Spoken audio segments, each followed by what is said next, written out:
saya Muhammad Nazmi. Saya program leader untuk Bachelor of Business Administration, kepujian honors, ODL dan juga full time conventional.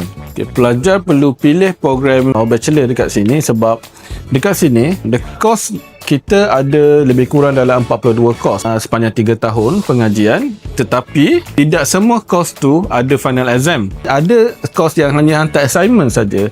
And specialnya dekat sini sebab course kita design untuk you all ready masuk kerja or upgrade yourself sebagai seorang manager. You now become a decision maker. So kita ada banyak subjek-subjek yang kita relate dengan industrial. Kita akan bagi contoh-contoh industri. Kita juga akan panggil expert-expert untuk sharing knowledge dengan you all semua. Benefit yang dia akan dapat, satu, increase the value of themselves lah, climb the corporate ladder to become in higher position. Because kat sini kita ada ODL, so open distance learning. Basically when you are open distance learning, so you will study on your own pace. You tak perlu datang physical class, you can attend online. You will study independently. So kat situ basically it will train yourself to be disciplined, to make your own schedule. You have to balance between you punya kerja and juga you punya study time lah. Course ni berbeza.